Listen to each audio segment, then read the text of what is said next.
Iran అణు కార్యక్రమాన్ని నాశనం చేస్తున్నామంటూ యుద్ధం ప్రారంభించిన అమెరికాకు ఎంత నష్టం వాటిల్లిందో తెలుసా? తొలి రోజే ఇరాన్ సుప్రీం లీడర్ ఖమేనీని అంతం చేసి సంబరాలు చేసుకున్న 2 వారాల్లో అన్ని రకాలుగా భారీగా కోల్పోయింది.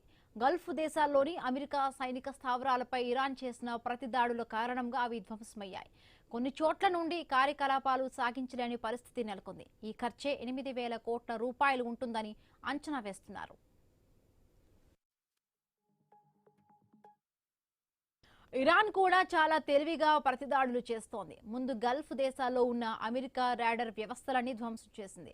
శాటిలైట్ కమ్యూనికేషన్స్ ను నాశనం చేసింది. తమ మూవ్మెంట్స్ వేయబోయే వ్యూహాలు, ప్రయోగించే మిసైళ్లను ప్రత్యర్థి అంచనాలకు అందకుండా జాగ్రత్త పడింది. జోర్డాన్లోని టెర్మినల్ హై ఆల్టిట్యూడ్ డిఫెన్స్ థాట్ సిస్టమ్ ను ఇరాన్ ఛేదించడమే ఇందుకు తీవ్ర నిదర్శనంగా చెబుతున్నారు. దాని విలువే 4,500 కోట్ల రూపాయలు ఉంటుంది. ఆ తర్వాత తమ అమ్ముల పొదిలోని అస్త్రాలను ఒక్కొక్కటిగా బయటకు తీస్తోంది ఇరాన్.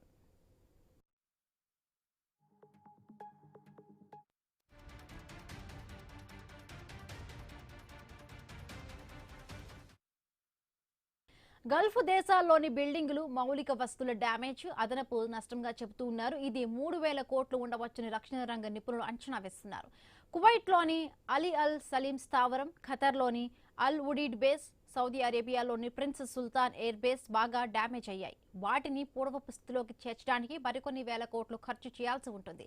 రాడర్ కాంపోనెంట్స్ సమకూర్చడం ఇప్పటికిప్పుడు కుదిరే పని కాదని చెబుతున్నారు.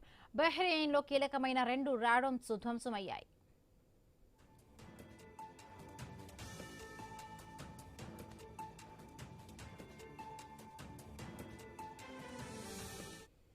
ఇవన్నీ ఒక ఎత్తు అయితే, సుశిక్షితులైన సైన్యాన్ని అమెరికా నష్టపోయింది. 13 మంది మిలిటరీ సర్వీసెస్ మెంబర్స్ ప్రాణాలు కోల్పోయారు. యుద్ధం మొదలయ్యాక మొత్తం 3,200 మంది చనిపోయారని అమెరికాలోని హ్యూమన్ రైట్స్ సంస్థ అంచనాకు వేసింది. అందులో 1,400 మంది సామాన్య పౌరులుగా చెప్తోంది. మొదటి 6 రోజుల్లో అమెరికాకు జరిగిన నష్టం కంటే ఆ తరువాత జరిగిన డ్యామేజ్ ఎక్కువగా ఉందని గణాంకాలు వెల్లడిస్తూ ఉన్నాయి. అందుకే అమెరికాలోని పెంటగాన్ $200 మిలియన్ వార్ ఫండింగ్ ను అదనంగా కోరుతోంది.